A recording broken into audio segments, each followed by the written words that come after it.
सबसे पहले आप सबका बहुत बहुत धन्यवाद जो आपने अपना कीमती समय निकाला और हमारे इस प्रेस वार्ता में।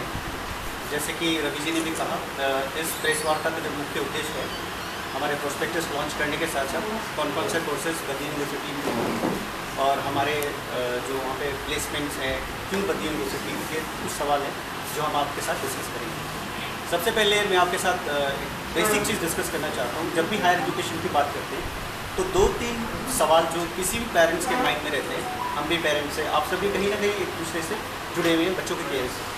तो सबसे पहला सवाल जो पेरेंट्स के माइंड में आता है कि संस्थान कितना पुराना है, यहाँ पे प्लेसमेंट्स किस तरह के हैं, फैकल्टी किस तरह की है, इंफ्रास्ट्रक्चर कैसा है और सेफ्टी कंसर्न। ये कुछ बेसिक बुनियादी सवाल है जो हर पेरेंट्स अपने माइंड में लेके चलता है। तो मैं इस प्रेस माध्यम के थ्रू आपको बताना चाहता हूँ कि हमारे जो यूनिवर्सिटी है वो 23 साल पुरानी यूनिवर्सिटी है और इनफैक्ट मैं कहना चाहूँगा शायद दूसरी सबसे पुरानी यूनिवर्सिटी प्राइवेट यूनिवर्सिटी में बद्दी यूनिवर्सिटी का नाम आता है। अब हमने कहा आपको, जैसे हमने पहले भी कहा कि देखो कितना लंबा इतिहास है, 23 साल का लंबा इतिहास। प्लेसमेंट्स की बात करें तो हम एशिया के लार्जेस्ट फार्मास्यूटिकल हब में हैं बद्दी, आप सबको पता ही है। तो प्लेसमेंट्स में हमें बहुत योगदान उन इंडस्ट्री से मिल जाता है और साथ साथ हमें जो गेस्ट लेक्चर्स हैं, इंडस्ट्रियल विजिट है, इन सब में भी हमें बहुत सहायता मिल जाती है बद्दी होने की। सेफ्टी कंसर्न की बात करें, टाइट सिक्योरिटीज़ है फुल्ली। आप अगर हमारे कैंपस में आएंगे, इको ग्रीन कैंपस है, चारों तरफ तो हरियाली दिखेगी। दूसरी चीज़ जो हमारा जो सोलर सिस्टम्स है वो इको ग्रीन कॉन्सेप्ट पे बेस्ड है। अब आई एम कोर्स की बात करते हैं तो जो यूनिवर्सिटी का जो बेसिक फंडामेंटल कोर्स की बात करें तो हम उसको स्ट्रीम बोलते हैं, जैसे कि साइंस, टेक्नोलॉजी, इंजीनियरिंग और मैनेजमेंट। बद्दी यूनिवर्सिटी में ये सारे स्ट्रीम अवेलेबल है, science, technology, engineering and management. हम अगर स्टार्ट करें बीटेक की तो हमारे पास बीटेक में सारे स्पेशलाइजेशन अवेलेबल है, computer science, electrical, mechanical, civil engineering. आज के जो प्रवेश में जो बोले, करंट में बोले तो कंप्यूटर साइंस का जो है एक उभरता बहुत ज़्यादा स्कोप है और प्लेसमेंट अपॉर्चुनिटीज़ बहुत है। हम कंप्यूटर साइंस को ट्रेडिशनल मोड्स पे नहीं चला रहे, जो हमारा करंट जो मॉड्यूल चल रहा है हमारा वो इनबिल्ड विद करंट स्कोप के हिसाब से। जैसे आपको पता ही है, आप मोबाइल्स पे ऑपरेट करते हैं, एआई बेस्ड हमने इंट्रोड्यूस किया अपने कोर्स में। साइबर सिक्योरिटी है, मशीन लर्निंग है, ये जो इवॉल्विंग कोर्सेज है जो कंप्यूटर साइंस के, वो हमने अपने करिकुलम में इनबिल्ड किया। और सिलेबस हमने ज़्यादातर जो हमारे सिलेबस अगर आप देखेंगे ऑलरेडी अवेलेबल भी है, वो इंडस्ट्री इनकॉर्पोरेट बेस्ड है, एक्सपर्ट्स की राय वहाँ पे ली जाती है और जो क्रेडिट बेस्ड सिस्टम है वो इस तरह से डिज़ाइन किया जाता है ताकि बच्चे को प्रैक्टिकल के साथ थ्योरी और प्रैक्टिकल दोनों साथ साथ चले। एक हमारे पास एक बहुत अच्छी स्कीम है जिसका नाम हमने दिया है अर्न वाइल लर्न। इसका मतलब है कि बच्चा अपने जब वो बीटेक परस्यू कर रहा है इलेक्ट्रिकल और मैकेनिकल इंजीनियरिंग के लिए, हमने एक अल्पला इंडस्ट्री के साथ एक करार किया है। उसमें क्या होता है कि जैसे बच्चा सेकेंड ईयर में जाता है तो सेकेंड ईयर में इंडस्ट्री में जिस इंडस्ट्री के साथ हमारा टाई अप है उसका 12,000 का जो है इनिशियल स्टेपन उसको दिया जाता है क्योंकि वो करार है। और उसके क्रेडिट सिस्टम आप पूछो कैसे ये करते हैं, तो जो हमारा जो क्रेडिट सिस्टम ऐसा होता है उसकी थ्योरी क्लासेस और प्रैक्टिकल क्लासेस को ध्यान में रखते हुए दोनों ही चीज़ को हम साथ साइमल्टेनियसली चलाते हैं। और एंड ऑफ द डे जब वो बच्चा वहाँ से निकल के जाता है तो इनिशियली जो कंपनी का जो इनिशियल पैकेज जो 21-22 हज़ार का जो भी होता है वो अल्पला इंडस्ट्रीज, उसको मतलब प्लेसमेंट्स के लिए वेट नहीं करना है, वो डायरेक्टली क्योंकि हमारे साथ करा रहे MOA अल्पला इंडस्ट्री के साथ, सो वो जो उसको आर्थिक मदद भी मिलती रहती है साइंस पढ़ने के लिए, सो एक डिफरेंट बनाता है दूसरी यूनिवर्सिटी से। और इस कोर्स की हमारी एक्सेप्टेंस भी बहुत अच्छी चल रही है। उसके साथ हम आए फिर मैनेजमेंट प्रोग्राम्स में। मैनेजमेंट प्रोग्राम्स में हमारे पास है BBA, BCom, MCom, PhDs, ये सारे प्रोग्राम्स हैं। इसमें भी हमने इंडस्ट्री की रिक्वायरमेंट के हिसाब से जो हमने कोर्स इनबिल्ट किया, हम आपके साथ डिस्कस करना चाहेंगे।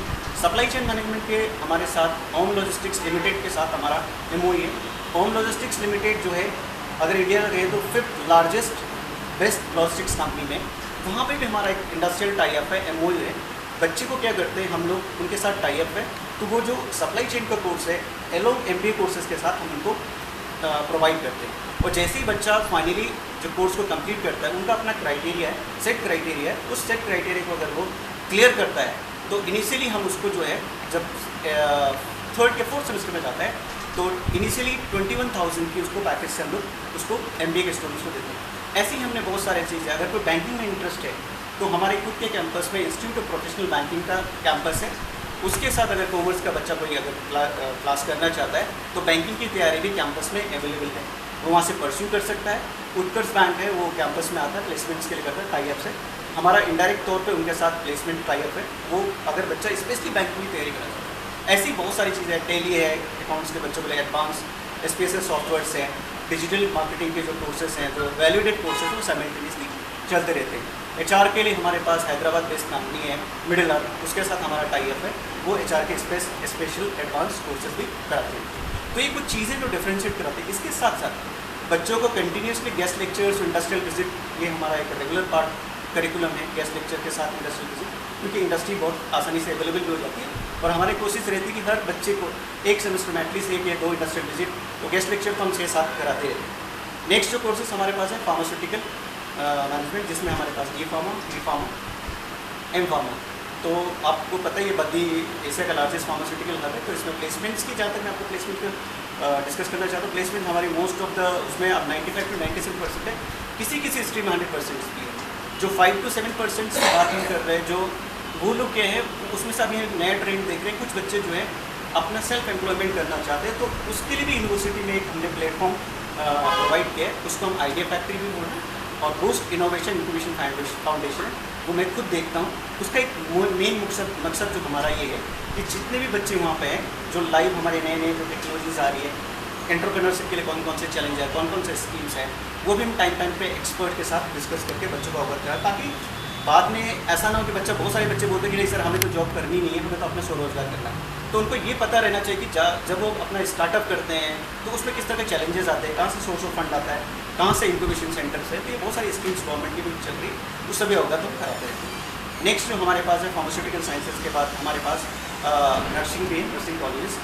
तो इसमें नर्सिंग कॉलेजेस के साथ हमारे साथ रेगुलर क्लासेस के बाद हॉस्पिटल्स के साथ भी टाई अप्स है, जैसे हमारे PSI हॉस्पिटल्स हैं, आसपास कैलकेमस के पास आसपास 12 हॉस्पिटल है आसपास, वहाँ पर चूँकि रेगुलर ट्रेनिंग चलती रहती है। नेक्स्ट मेडिकल साइंसेज में हमारे पास कोर्स है बैचलर ऑफ फिजियोथेरेपी, जो बहुत डिमांडिंग है और आजकल काफ़ी अच्छा स्कोप आ रहा है इसमें भी हमारे साथ बहुत सारे हॉस्पिटल्स के साथ टाई अप है, ताकि बच्चे को लाइव ट्रेनिंग भी मिल सके, प्रैक्टिकल और थ्योरी के साथ बच्चे का इंगेज होगा। ज़्यादातर बच्चे अपनी, मैंने देखा फिजियोथेरेपी में अपनी खुद की क्लिनिक इस्टाब्लिश करते हैं और खुद लोग हायर एजुकेशन पे भी चले जाते हैं।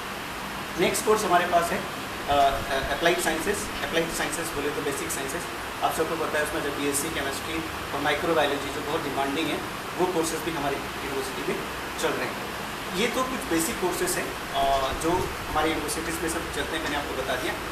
एवरेज पैकेज की हम बात करें तो एवरेज पैकेज जो है 3.5 से 5 के बीच में हमारा रहता ही है, और कोशिश ये रहती है कि हर बच्चा प्लेस्ड हो जाए। मैंने जैसे बताया बूस्ट इनोवेशन इंक्यूबेशन फाउंडेशन एक हमारा इनोवेशन स्टार्टअप का एक इनिशिएटिव है। उसी तरह से बच्चों की जो आज चैलेंजेस आती है, जो PDP होते हैं पर्सनैलिटी डेवलपमेंट के लिए, तो सेंट्रलाइज हमारा PDP सेल भी है, और वो ऐसा नहीं कि ट्रेडिशनल रिज्यूमिंग सिस्टम के साथ साथ आजकल डिजिटल रिज्यूमिंग का एक कॉन्सेप्ट चला है, वो भी हम लोग बच्चों को टाइम पे देते रहते हैं। मार्केट ट्रेंड्स में क्या चल रहा है, इस तरह के चैलेंजेस आ रहे हैं, एक नया जो ट्रेंड आ रहा है आजकल इंडस्ट्री में, जितनी भी इंडस्ट्रीज़ है वो एक बहुत डिमांड कर रही है कि हमें रेडी टू वर्क फोर्स चाहिए। रेडी टू वर्क फोर्स का मतलब they don't want to invest, वो आप पे खर्चा करना नहीं चाहते। वो कहते हैं जैसे बच्चा हमारी कंपनी में आए, हम आपको ट्रेनिंग नहीं प्रोवाइड करेंगे, आप पूरा जैसे भी हमने आपको प्रोफाइल दिया उस प्रोफाइल का करें। उसको ध्यान में रखते हुए हम टाइम पे क्या करते हैं, इंडस्ट्री के जो एक्सपर्ट्स हैं उनको इनकॉर्पोरेट करते हैं अपने कोर्स करिकुलम में, उनसे लेक्चर्स दिलाते हैं कहाँ पे गैप आ रहा है। इंडस्ट्री के बंदे भी आते हैं, खुद का हमारा सेंट्रलाइज प्लेसमेंट सेल भी है, वो इसमें रेगुलरली काम करते रहते हैं। आपने देखा होगा, अक्सर आपने एक सुना होगा concept parent teachers meeting, generally आपने कॉलेजेस में देखा नहीं होगा। हमारी यूनिवर्सिटीज़ में हर साल क्या करते हैं हम लोग पेरेंट्स टीचर मीटिंग भी कराते हैं, ताकि बच्चे का जो प्रोग्रेस रिपोर्ट है वो स्टूडेंट के साथ भी शेयर हो सके। क्योंकि बहुत सारे क्या है कि पेरेंट्स बोलते हैं कि अभी बच्चा क्लास में नहीं आया, ये नहीं है, तो उसको बच्चे को अपडेट, पेरेंट्स को भी अपडेट होता है, बच्चा भी इसको एक क्यूरियोसिटी की फॉर्म पे वो अपने आप को बहुत सिंसियरली काम करता रहता है। 75% अटेंडेंस हमारा एक क्राइटेरिया है जो कि हमने बच्चों के लिए रखा हुआ है। 75 अटेंडेंस इस मैंडेटरी जो गवर्नमेंट के नॉर्म्स भी है, और अगर बच्चा उसको फॉलो करता है तो मैं आपको जनरली क्या है कि अगर बच्चा 75% अटेंडेंस क्लास भी करता है सीरियसली, तो प्लेसमेंट में किसी तरह की दिक्कत नहीं आती। प्लेसमेंट में जब दिक्कत आती है, क्लासरूम्स और प्रैक्टिकल में जो गैप आता है वो दिक्कत आती है। अदर चीज़ें जो यूनिवर्सिटी के पास है वो हमारे खुद का अपना इन हाउस क्रिकेट ग्राउंड है, बहुत अच्छा ग्राउंड है, और जो फैसिलिटीज़ आप देखेंगे वहाँ पे बास्केटबॉल, इंडोर फैसिलिटी, बैडमिंटन, ये सारी फैसिलिटीज़ भी अवेलेबल है। स्पोर्ट्स में भी अगर कोई जो बच्चा है कैरियर बनाना चाहता है तो हमारे खुद के स्पोर्ट्स टीचर्स भी हैं। दूसरा जो मैं बात कर रहा था, अक्सर जो मेरिटियस स्टूडेंट्स हैं उनके लिए स्कॉलरशिप स्कीम से जब प्रोस्पेक्टस लॉन्च करेंगे तो डिस्कस भी करेंगे। और एक हमारा बेटियों की बारी का कॉन्सेप्ट है हमारा कि जो गर्ल्स चाइल्ड है उसके लिए 50% ट्यूशन फीस में डिस्काउंट है, वो सिंगल गर्ल चाइल्ड के लिए। अगर वो सिंगल गर्ल चाइल्ड है तो उसमें 50% बेटियों के लिए फीस में 50% डिस्काउंट है। फ्रीडम फाइटर है, डिफेंस के लिए 20% डिस्काउंट है फीस में, वो एक प्रोविज़न हमने रखा है। कोविड विक्टिम्स है उनके लिए भी 20 to 50% हमने आज भी वो चला रखी है स्कीम, ताकि किसी बच्चे को किसी भी तरह से आर्थिक कमी की वजह से एजुकेशन से बाहर ना हो सके। ये कुछ स्कीम्स है जो गवर्नमेंट ने, जो हमारी यूनिवर्सिटीज़ की SC/ST की स्कॉलरशिप की स्कीम्स है, वो strictly as per guidelines of Himachal governments. Fees भी अगर देखेंगे आपको नॉमिनल फीसेस है, और आपको हिमाचल में जो फीस होती है रेगुलेटेड होती है, गवर्नमेंट से रेगुलेटेड होती है, सारी फीस देहरादून से। बीटेक की फीस अगर हम बात करें तो 1,40,000 रुपये, MBA की भी 1,40,000 है, तो 1 लाख, फार्मेसी की 1,45,500 है। तो कोर्सेज़ की फीसेस भी अगर आप देखें बहुत नॉमिनल फीसेस है। हमने फीस इसी तरह से रखा है कि बच्चा इसको आसानी से पे भी कर सके, और आपका सेमेस्टर वाइज फीस स्ट्रक्चर है, और ये सारी फीस मैं आपको बता रहा हूँ दिस इज़ रेगुलेटेड बाय पर, जो हमारी रेगुलेटरी बॉडी होती है वहीं से अप्रूवल हम लेते हैं, और वो ये सब चीज़ें वहाँ से प्रोवाइड की जाती हैं। वाईफाई इनेबल्ड कैंपस है, सब चीज़ मेस की फैसिलिटीज़ है, डे स्कॉलर्स के लिए ट्रांसपोर्ट फैसिलिटीज़ है, ये बेसिक कम्युनिटीज़ है जो वो सारे बच्चों के लिए अवेलेबल है। और जैसे मैंने कहा है कि आप कभी आपको टाइम मिले तो आप कैंपस में, अगर कैंपस में आएंगे तो आपको फील होगा हमारा इको ग्रीन कैंपस आप देखेंगे। तो ये सारी चीज़ें जो मैं आपके साथ शेयर करना चाहता हूँ, हम प्रोस्पेक्टस लॉन्च भी करेंगे, और आपके अगर कुछ सवाल होंगे तो हम उसको इस प्रेस वार्ता के दौरान हम आपके सवाल को आपके संतुष्टि की तरफ देने की कोशिश करेंगे। ये मेरी तरफ से बहुत बहुत थैंक यू।